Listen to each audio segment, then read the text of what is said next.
Peggy 18.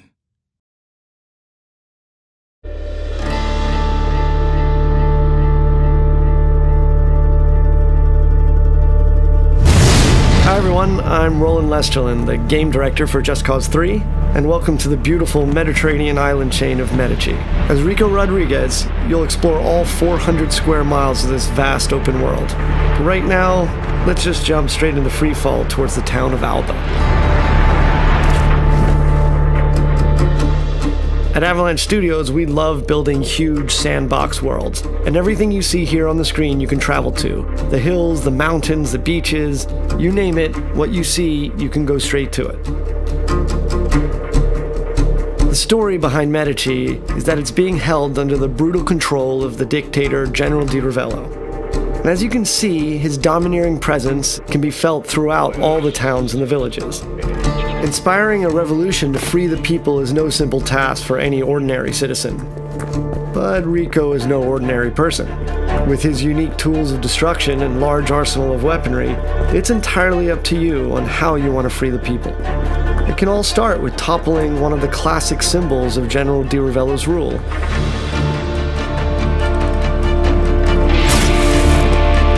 Here we'll see Rico using the physics of the world, and his new multi-tethers, to force Di Ravello's statue into inflicting damage upon itself.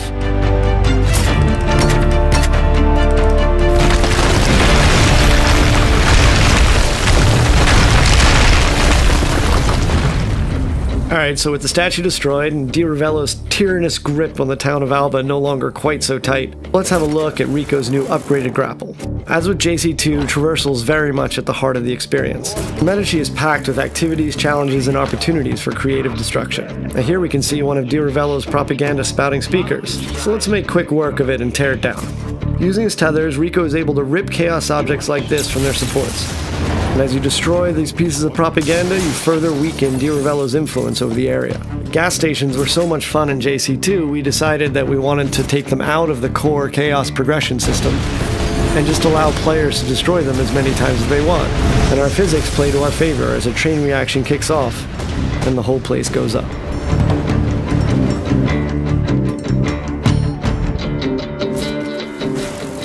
Let's take advantage of Rico's brand new wingsuit, which completes Rico's set of aerial abilities alongside the grapple and parachute. As you can see here, the sense of speed with the wingsuit deployed is unparalleled, and with the right terrain we can cover huge distances very quickly.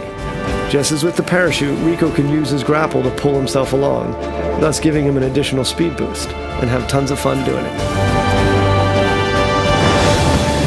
Let's apply a little out-of-the-box thinking with one of the many airborne vehicles in the game. Rico can fly anything, so hijacking this jet really isn't an issue. And this might be a multi-million-dollar military plane, but in Rico's hands, it's a very big and expensive bullet. Alright, so we've blown up the refinery and we've seen the cascade of destruction.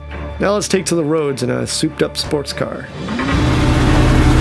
In Just Cause 3, there are over 80 different air, land, and sea vehicles for you to drive, crash, do whatever you want with. Our driving model has been completely overhauled since Just Cause 2, giving players more control over the vehicles themselves, as well as increasing their destructibility.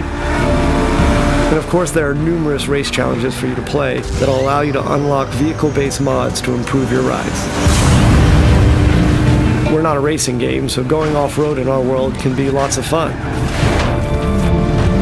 Our state-of-the-art destruction extends even to vegetation, so if you're under heat trying to get away from people, you can plow through fields of sunflowers and lavender fields, even through bushes and trees.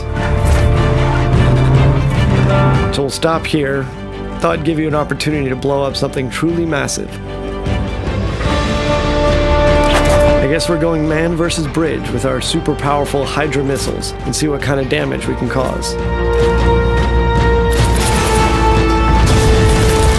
Shooting out the supports will result in the bridge destroying in tons of different ways. And this means you can come up with your own great action moments. And that's the core of the sandbox experience.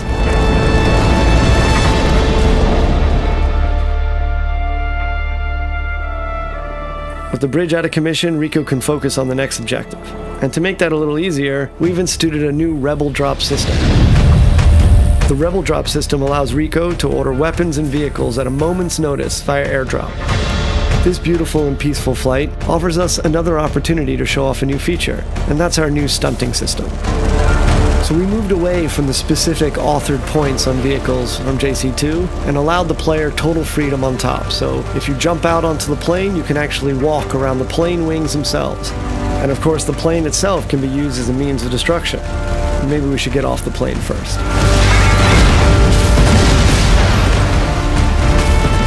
Let's swap out wings for wheels and take a motorbike for the remainder of our journey.